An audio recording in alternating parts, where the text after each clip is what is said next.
Hello everyone, welcome back to another video. Today is OGR game 31 as the Edmonton Oilers pull away with another victory for the Edmonton Oilers as we won 2-1 last night, or not last night, Friday night.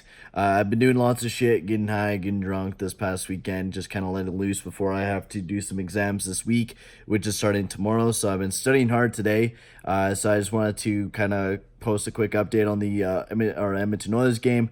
Talk about what happened as Mikko Koskinen was absolutely stellar against the against the LA Kings last night. He had 35 saves, saved every one of them, and he was just a terrific goaltender. I mean, every up and down chance LA had, he shut them down. Like, he was really the stellar goaltender that we've been waiting for him to be. And Mikko Koskinen, we put him back in after a struggling night in Ottawa. He really did. He had a rough night, and he came back and he fucking stole the show against the LA Kings. He was really the big piece against this LA team, and of course we got shut out more. It was 36-20 for shots. It was kind of a rough game for the Edmonton Oilers. It was a good game. Edmonton played hard.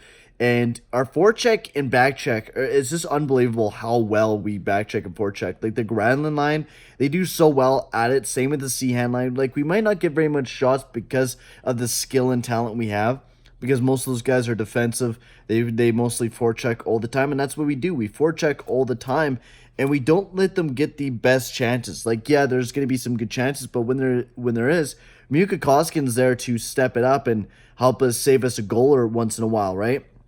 That's what Mikko Koskinen's there for us. And I mean, you could take a look at our PK.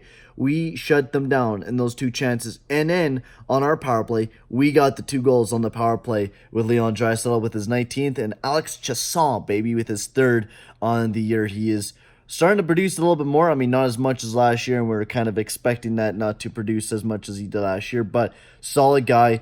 And 2 great power play goals to start off the first period, which I thought was a great way to start off the game.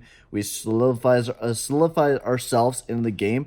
And then once you get into the nitty gritty of things, like, it was a boring game, but it was a nice defensive shutdown game by the Edmonton Oilers. Like, we really played hard on this team.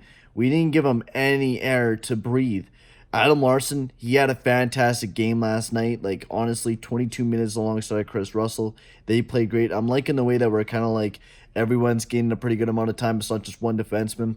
Everyone played really solid. Klopbaum had a good night. Adam Larsson, probably one of his best nights since he's returned back to the lineup. I think he's starting to get his feet underneath of him now. And especially since he's playing with Chris Russell, kind of like another shutdown pair, which I'm really liking. And it's expensive top 6 pairing, but what can you do? Donald Nurse and Niederbauer had another great night. I mean, they just keep playing fantastic. No points for the defensemen, but a lot of points for the offensive group. James Neal got his 6th assist of the year. Just saw had a 2.8. And Leon Draisaitl had a 2.9 as well. He's just carrying in the points still for the Edmonton Oilers, doing absolutely fantastic. But I'm liking the forecheck and backcheck that we're having. Big news, Ryan Nugent-Hopkins going to be in the lineup for tonight's game against the Buffalo Sabres, which should be exciting. I'm happy to see him. We've been missing Nuge, man. And we've been seeing it over the past couple games where we really need Nuge back in the lineup. I mean, breaking on McDavid and Draisaitl has brought in definitely some cool lineups between Draisaitl, I think it's Jujar, and then Neal, I think it is. No, yeah, that's the lineup there. And your first line, I mean, having Neal, I don't remember all the lineups, but I know Draisaitl plays along. Oh yeah, it's Jujar, Draisaitl, Gagne, and Sam Gagne, man. He played so great over the time that Ryan Nugent-Hopkins was gone. Like, not as a great filler for Nuge. I mean, Nuge is just out of Gagne's level. Nuge is a great 2A forward. He's just a perfect player for the team. Compliments a lot of players. And I hate when people say, yeah, let's trade away Nugent-Hopkins. No, man, this guy is here to stay. He's a perfect centerman for the second line, maybe even third line if you want to split everyone out, which I think we should keep that together for the Buffalo Sabres game, because I want to see it. I want to see that test trial against the Buffalo Sabres where we split everyone up. I think that would be a great game to watch. Anyways, guys, get ready for the Buffalo Sabres game. I am all ready. This game against the Edmonton Oilers and LA Kings was a fun one to watch. Nice defensive shutdown game, which I know people really don't like watching those types of games, just purely shutdown hockey. But it's good to see sometimes because, I mean, you're not always going to be able to see that type of hockey, right? Also, EA was wrong once again as they are going down 20-11, man. That is embarrassing. They're also calling that the Buffalo Sabres will win against us tonight, so we'll have to see how right they are in that game as well. But for right now, guys, I'm going to sign off and show you guys the highlights between the Buffalo Sabres and the Edmonton Oilers, which are also going to be seeing a little bit of a special guest and Snoopy Dog as well, since they just added him into the game as well, which I was kind of surprised seeing him in the game. But anyways, guys, see you guys all later. Adios, amigos. Hi, everybody. Welcome to Edmonton, Alberta. He's Ray Ferraro. I'm James Cybulski. Buffalo's coming into this one on the second leg of a back-to-back here tonight, Ray. Yeah, and to couple that, you're on the road where you're unfamiliar, you've got travel. There is a challenge to this, but the focus of the team has to be about playing a good first period. Worry about the rest of the game later. Just moments away from puck drop, both teams seem ready to go. Possession along the board. Oposo's carrying it ahead. Deflected away. Special teams coming up huge on that goal. They take advantage of having the extra man. That's a beautiful goal.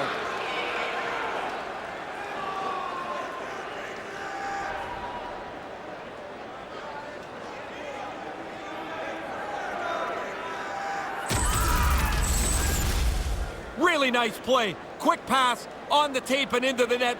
So quickly the goalie can't get closed up and make the save.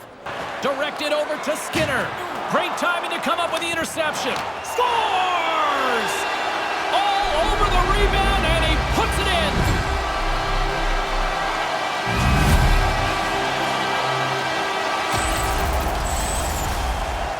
Goalie burps up this rebound here. It comes right back into the shooting area, and the rebound is put away. Takes the feed at the back end. You put this kind of pressure on, eventually they can't chase you anymore. He scores! Well, they break the tie here, James. This game had been hotly contested since it's been. They now found a way to jump into the lead.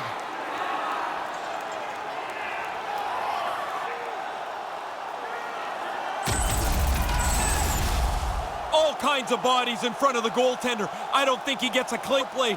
Zips a puck around the zone, and they cash in. There's the final horn, and that'll do it here this evening. They kept getting to throw that power play back out there, James. Finally, they were able to execute and cash in on them. That was the difference. They looked really good and effective on some nights where that power play can be a bit of a clunker. Not tonight. And that's all she wrote on this one for Ray Ferraro. My name is James Cybulski. We'll see you next time here on EA Sports.